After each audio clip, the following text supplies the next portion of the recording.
you? Hope y'all are having a great day. So why do I want a new sports car for the channel?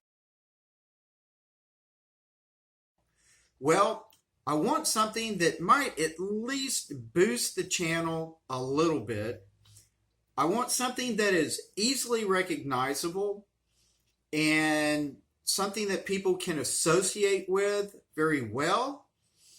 And lastly, a car that when I develop and publish and host my cruises, people will go, I see that car, I recognize it immediately.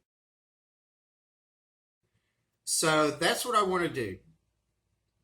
Now, the cars that we have right now. We have the 2019 86 GT, the 2013 RS Camaro, the 2000 base Corvette salvage title, and the 2005 base Corvette.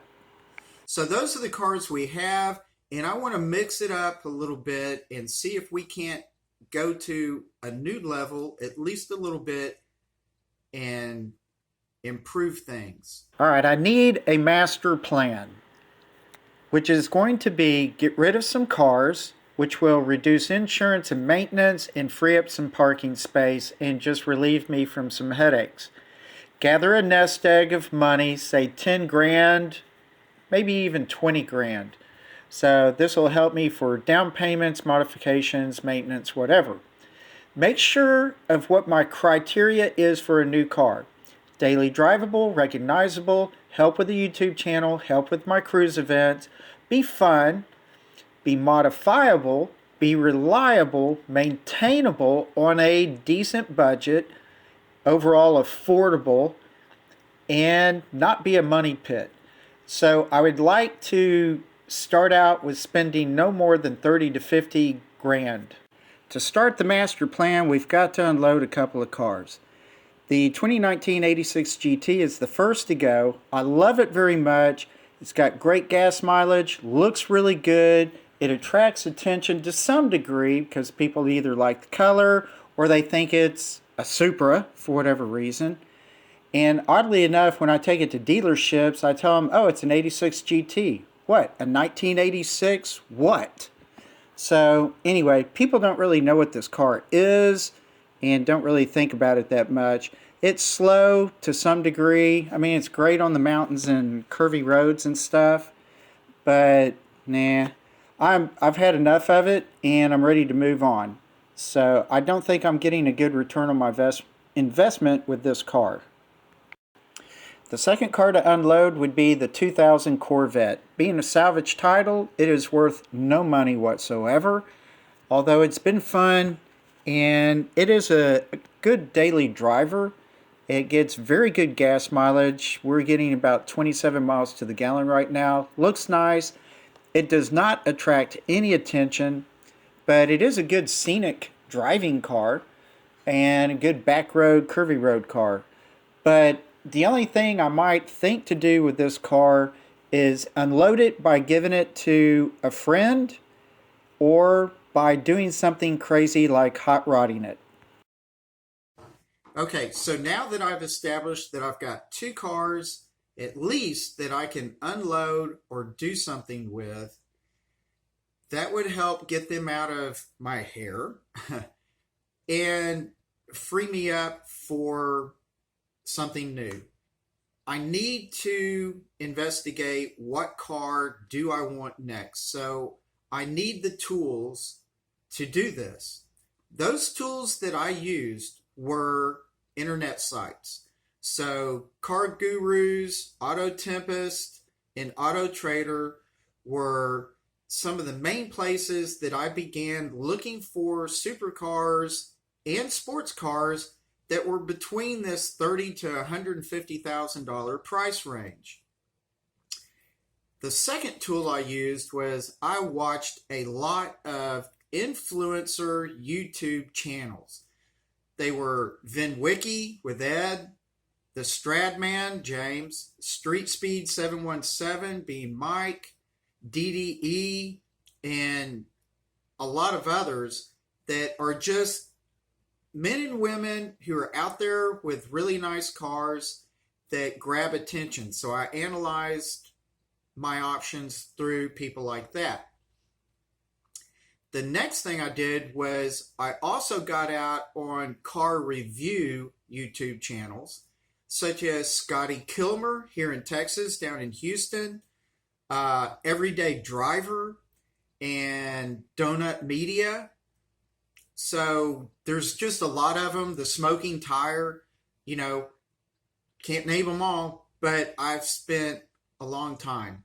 As a matter of fact, looking at a lot of this stuff, I started looking for a new car probably back in December when I even began this channel. So I've been researching for a very long time.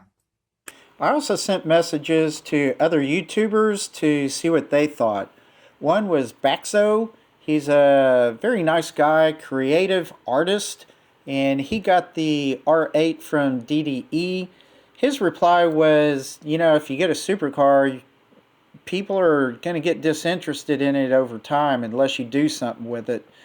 So, which means I would have to spend lots of money that I probably don't have. Front Seat Driver from Corvette World in Carrollton,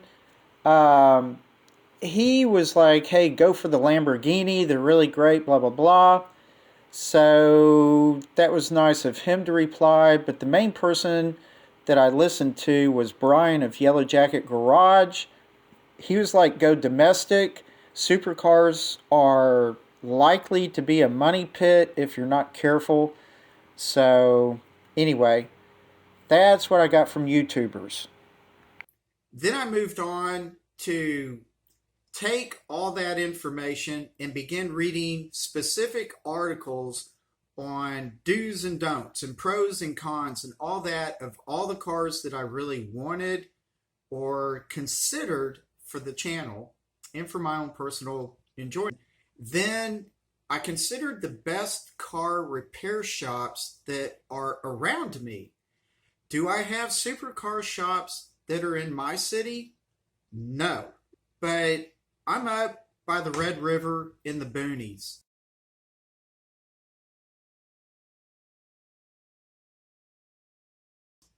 Now, I'm about an hour and a half from North Dallas and all that, and that is where I take my Corvettes to get worked on. It's a long haul. That's 3 hours out of my day to get a car worked on. So it exemplifies, though, the fact that when we go out into mountains, into pasture lands and valleys and all this stuff out in the country, if I hit a deer or if my lights go out, I blow a fuse or whatever it might be, am I going to have anybody around to help me? No. Do I want that with a supercar? Do I want that with a domestic car? What could I tolerate out in my area? Very big question. Okay, while we look at some pictures and videos of the supercars that I considered buying, let's continue talking about some of the issues with supercars. Are they fast? Yes. Do they handle great? Yes. But look at Donut Media's recent video on front driving cars that outdo supercars on the Nürburgring. So, do they have high maintenance costs, high insurance? Yes. A lot of these things make supercars just impractical. Are there people who are envious or jealous that you have a supercar, so therefore they want to damage your car just for grins and giggles? Yep. Do cops watch supercars very attentively because oftentimes they're associated with drivers that rev them and drive poorly or cause distractions on the roads? So yes, so these are some of the other issues that I have with supercars. Let's run down the list of my criteria for a new car and see if a supercar fits. Daily drivable. Yes, but no for me. I don't want to take it to Walmart, Harbor Freight, or Home Depot. Is it recognizable? Yes. Would it help the YouTube channel? Yes. Would it help with my cruise events? Yes. Is it fun? Yes, but then subtract the cost of possible damages because I bust up everything. Is it modifiable? Yes, but very expensive. Is it reliable? And possibly. Maintainable on a smaller budget? Probably not. Affordable? Barely. And is it a money pit? Could possibly be. I don't want to take that chance. Here again, I'm out in the boonies. Do I want to have a broken down supercar out here and trust the car wreckers, services, or anybody else? No, I don't. Cars that I could get right now would be the C7 or maybe even a C6 Grand Sport. They really look nice. Otherwise, I could go with Nissan like the 370Z or the GTR. 370 kind of looks like an egg to me. The GTR is like a shoebox. I'm not interested in those looks. Dodge, the Hellcat, Viper, those are really nice cars. The muscle cars I'm not interested, and the Viper is known to be a widowmaker. Do I like the Ford Mustangs? Yes, I've had a 5.0 in the past. I really don't want another one. I'm done with Ford Mustangs for now.